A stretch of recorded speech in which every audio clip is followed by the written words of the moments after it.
sejahtera, saling mendoakan di antara kita. Ajibna waalaikumsalam, ajibna waalaikumsalam. Bismillahirrahmanirrahim. Assalamualaikum warahmatullahi wabarakatuh. Halo solih-solihah yang hebat dan luar biasa.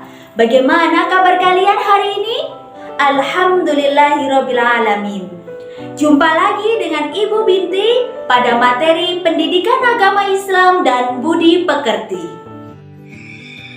Dengan capaian pembelajaran, siswa mampu memahami makna beriman kepada Qadha dan Qadar, serta hikmah yang terkandung di dalamnya, sebagai wujud keyakinan terhadap ketetapan Allah Subhanahu wa Ta'ala, sekaligus menunjukkan sikap sabar, syukur, dan tawakal dalam kehidupan sehari-hari sebagai bentuk pengamalan dari keimanan kepada takdir Allah Subhanahu wa Ta'ala. Dengan tujuan pembelajaran, 1. Siswa menjelaskan pengertian Qadha dan Qadar, jenis-jenis takdir, mubrom dan mu'allaq, serta memberikan contoh-contoh aplikatif dari takdir dalam kehidupan sehari-hari. 2. Siswa mengidentifikasi hikmah beriman kepada takdir melalui studi kasus atau kisah inspiratif, serta mempraktikkan sikap sabar, syukur, dan tawakal dalam berbagai situasi di lingkungan sekolah dan rumah. Baiklah anak-anak, sebelum pembelajaran kita mulai, marilah kita berdoa bersama terlebih dahulu. Berdoa mulai. A'udzu billahi minasyaitonir rajim. Bismillahirrahmanirrahim. Rabbi zidni ilma warzuqni fahma.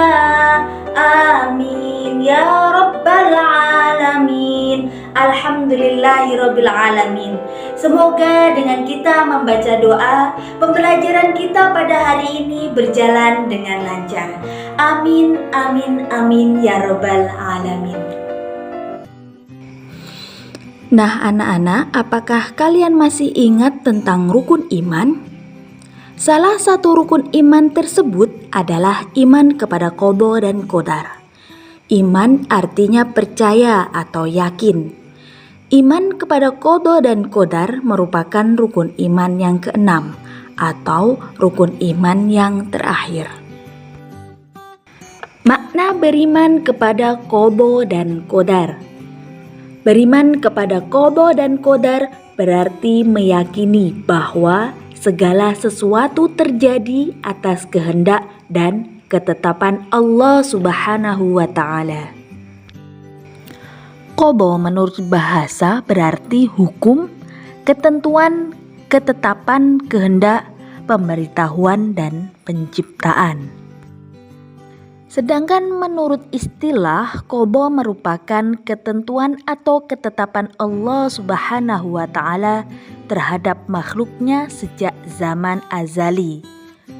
Zaman azali artinya zaman sebelum diciptakannya manusia oleh Allah Subhanahu wa Ta'ala. Qadha disebut juga dengan sunatullah atau ketetapan Allah Subhanahu wa Ta'ala. Jadi, Qadha merupakan ketentuan atau ketetapan Allah Subhanahu wa Ta'ala terhadap makhluknya sebelum makhluk tersebut ada. Qadar secara bahasa berarti kepastian, peraturan, dan ukuran. Sedangkan menurut istilah, Qadar merupakan perwujudan dari Qadha atau ketetapan Allah Subhanahu wa Ta'ala yang telah terjadi pada makhluk dalam kadar tertentu sesuai dengan kehendaknya. Qadar sering disebut dengan istilah takdir. Tapi ingat ya anak-anak, qadar atau takdir itu terbagi menjadi dua, yaitu takdir mubrom dan takdir mu'allaq. Apa itu takdir mubrom? Dan apa itu takdir mu'allaq? Marilah kita simak penjelasan selanjutnya. Baiklah anak-anak, takdir mubrom adalah di mana ketentuan Allah Subhanahu wa Ta'ala tidak bisa diganggu-gugat, tidak bisa diubah oleh siapapun, kapanpun, dan dimanapun. Karena itu kita sebagai ciptaan Allah Subhanahu wa Ta'ala, kita harus menerima qada dan qadarnya Allah Subhanahu wa Ta'ala dengan hati yang ikhlas, dengan lapang dada. Contohnya, kematian, ajal, kapan datang kepada diri kita? Kita tidak mengetahuinya, tetapi kita harus menerimanya dengan hati yang ikhlas. Maka dari itu anak-anak, marilah kita tanamkan akhlak mulia pada diri kita sejak dini, sejak sekarang. Karena kematian, ajal tidak mengenal entah dia muda, tua, laki-laki, perempuan, kecil, besar, tidak mengenal. Jika ajal telah datang, maka dia harus menerimanya. Nah, contoh selanjutnya. Nah, anak-anak, di mana ibu sekarang? Ibu sekarang berada di luar angkasa. Di sini kita bisa melihat bumi yang sedang berputar pada porosnya. Bumi yang sedang mengitari matahari bersama planet-planet yang lainnya. Itulah salah satu qada dan qadarnya Allah yang tidak bisa siapapun untuk mengubahnya. Dan contoh selanjutnya, ma ajmalal mandor fi hadas sobah. Begitu indah pemandangan pagi ini. Matahari terbit dari sebelah timur dan tenggelam di sebelah barat. Inilah juga salah satu ketetapan Allah Subhanahu wa Ta'ala. Dan kita pun tidak tahu sampai kapan ketetapan ini berlangsung. Indahnya pemandangan ini, pepohonan tumbuh subur sebagai paru-paru dunia. Allah telah menetapkan kapan laut pasang dan surut, kapan gunung meletus, dan kapan bumi ini hancur beserta isinya. Nah anak-anak, itulah beberapa contoh dari takdir mubrom. Lalu apa itu takdir mu'allaq? Takdir mu'allaq yaitu di mana ketentuan Allah Subhanahu wa Ta'ala masih bisa diubah, yaitu dengan usaha yang sungguh-sungguh, berdoa kepada Allah, dan tentunya atas izin Allah Subhanahu wa Ta'ala.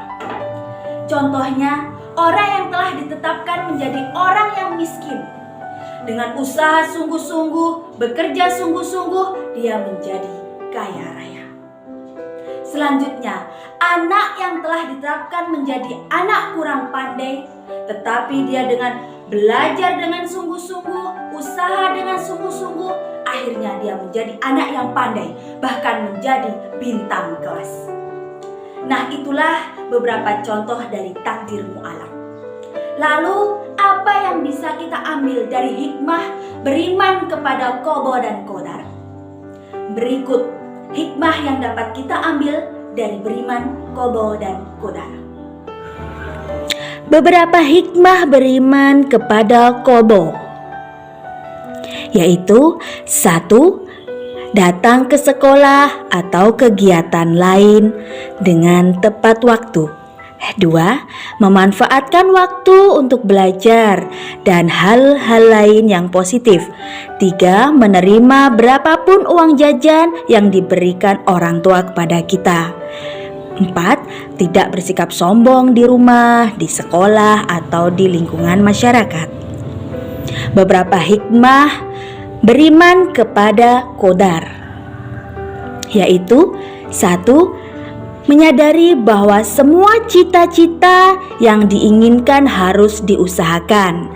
2. Memiliki rasa percaya diri dalam menghadapi tugas, misalnya mengerjakan PR sendiri.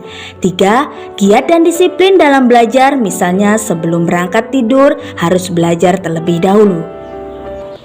Allah Subhanahu wa Ta'ala berfirman, Bismillahirrahmanirrahim. Innallaha la yughayyiru ma biqaumin hatta yughayyiru ma bi anfusihim. Sesungguhnya Allah tidak akan merubah keadaan suatu kaum sebelum mereka mengubah keadaan diri mereka sendiri. Surat Ar-Ra'd ayat 11. Alhamdulillah, selesai sudah pembelajaran kita hari ini. Semoga bermanfaat dan tentunya dapat membentuk akhlak kita menjadi akhlakul karimah, yaitu akhlak yang mulia. Sampai jumpa di lain kesempatan anak-anak. Akhirul kalam, wassalamualaikum warahmatullahi wabarakatuh.